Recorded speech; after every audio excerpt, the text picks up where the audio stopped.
Na minha última campanha eleitoral, disputando uma vaga ao Senado, eu tive um problema de saúde. Pouca gente sabe, mas eu não participei do processo eleitoral porque estava de cama. Graças a Deus, tudo resolvido hoje, estou muito bem. Eu tenho 78 anos de idade. Faço política há algumas décadas, com lisura absoluta. Entrei na política jovem, muito jovem, com uma vontade enorme de mudar o mundo, mudar para melhor, fazer o que os outros não faziam, me diferenciar nesse processo que há muitos anos, há muitas décadas, não é o ideal para o conjunto da população, não é o que nós brasileiros queremos. Mas daí um amigo nos últimos dias procura na internet, no YouTube e no WhatsApp e descobre e passa às minhas mãos todo um processo de desconstrução da minha imagem. Por que isso? Porque sou nacionalista, porque sou sério, porque sou desenvolvimentista, porque sou brasileiro antes de tudo e luto pelo desenvolvimento do nosso país, pelos direitos do povo e pelos empregos. É uma infâmia atrás da outra. É todo um processo de desconstrução durante a eleição que foi dirigido fundamentalmente ao Paraná e enviado aos milhões para a população. Eu estou fazendo esse vídeo agora para tentar mostrar a vocês do meu estado e ao Brasil como foi essa campanha e que tipo de canalice os adversários do país e da decência usaram para desconstruir políticos sérios. Requião nunca fez nada pelo país a não ser roubar. Minha gente, inicialmente eu fui deputado estadual. Criei a Tribuna Popular na Assembleia, me elegi prefeito de Curitiba na primeira eleição livre do Brasil e foi considerado, por exemplo, pelo Datafolha como o melhor prefeito do Brasil, sucessivas vezes. Criei administrações regionais, mantive a tarifa de transporte mais baixa do Brasil e trabalhei duro para ser um prefeito como jamais tínhamos tido antes na história da nossa cidade de Curitiba. Requião deveria estar preso pelos crimes de corrupção que cometeu. Minha gente, é uma infâmia, uma calúnia repetida 1000 vezes na internet. A seriedade foi a marca do meu comportamento. Por exemplo, esse vídeo eu estou fazendo na garagem da minha casa. Eu fui prefeito, fui deputado estadual, fui governador 3 vezes. E eu moro aqui numa casa comprada do BNH quando fui estudante. Riqueza nunca me fascinou. Entrei na política com o desejo forte de ser um agente da mudança que o país precisava. Mas os vídeos foram repetidos e colocados de uma forma brutal, tentando me envolver com a corrupção dos outros políticos que vocês conhecem. Requião ataca a Lava Jato porque é corrupto. Corrupto eu não sou. E eu fui o primeiro a louvar a Lava Jato. Eu convidei o Sérgio Moro para ir ao Senado Federal dar um depoimento no início daquele processo. O que é que me incomodou na Lava Jato? Primeiro, eu acho que ela ainda tem muita utilidade. A corrupção tomou conta da política brasileira. Empresários corrompendo políticos, políticos se corrompendo no legislativo, no executivo, em todos os níveis, dos municípios, dos estados e a nível nacional. Isso tinha que mudar. E eu elogiei a Lava Jato por isso e comemoro alguns resultados obtidos.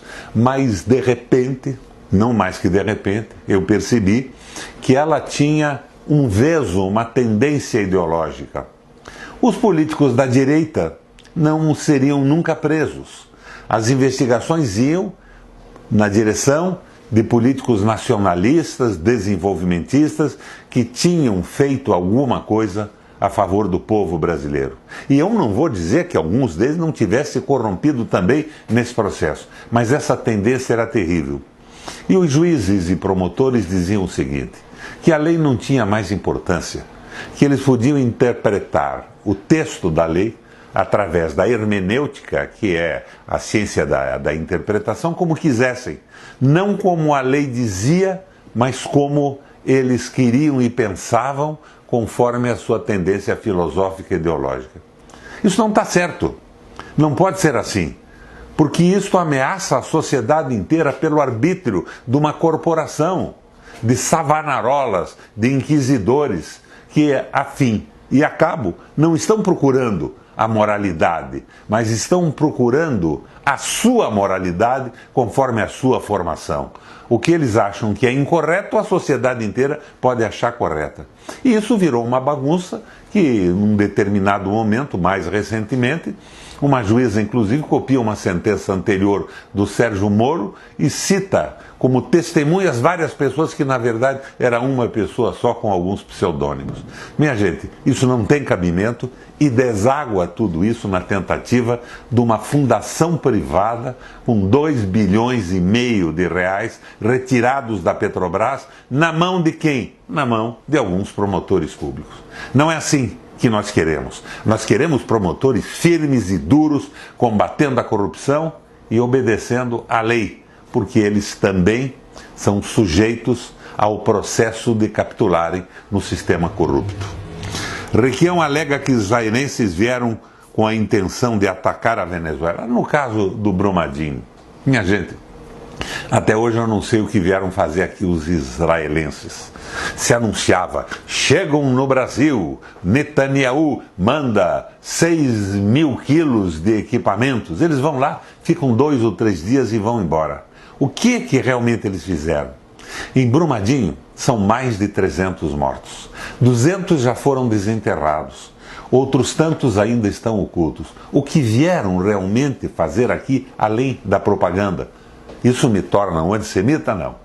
O antissemitismo é uma boçalidade, é uma horrorosidade que contaminou a Alemanha durante o nazismo e é rigorosamente inaceitável no mundo. Mas isso não pode significar apoio a uma jogada publicitária do Netanyahu e do governo brasileiro. Tinha eu toda a razão ao ironizar aquela despesa brutal de israelenses para fazer rigorosamente nada. Requião é folgado e traidor. Traidor do quê? Dos meus princípios, não. Dos meus eleitores, nunca. E do povo brasileiro, jamais. Requião é espancador. Ele bate na mulher desde 94. Minha gente, eles forjaram um boletim de ocorrência onde a minha mulher diria que tinha sido espancada e reclamava numa delegacia. Falsidade absoluta. E isto foi distribuído lá atrás aos milhões e agora a dezenas de milhões na véspera da eleição do Senado da República. Absurdo total. Requião leva sobrinho de acidentes que vitimou um casal e apoia a candidatura do mesmo sobrinho ao Paraná. O meu sobrinho, logo depois da morte de seu pai, sofreu um acidente terrível em que faleceram algumas meninas, algumas moças. E ele foi condenado por isso e cumpriu pena. Eu jamais livraria ninguém de nada que estivesse definido na legislação. Eu sou um legalista. Assim como eu critico os abusos da Lava Jato, eu criticaria também algum erro do meu sobrinho. Não tenho nenhuma interferência nesse processo, não pressionei juiz, não pressionei policiais, e esta é uma mentira sórdida e absoluta. Requião surta e clama para que Bolsonaro renuncie pelo Brasil. A gente, cá entre nós, depois dessa história toda de Jesus na goiabeira, dos desmandos do Ministério da Educação, do desafio à China, que acabou resultando no corte de venda de soja prejudicando a nossa economia de uma forma brutal, não seria uma boa o Bolsonaro desistir disso tudo por falta de preparo, por não estar ajudando o nosso país em nada? É a minha opinião. Mas o Bolsonaro foi eleito e eu respeito qualquer cidadão eleito no processo democrático brasileiro.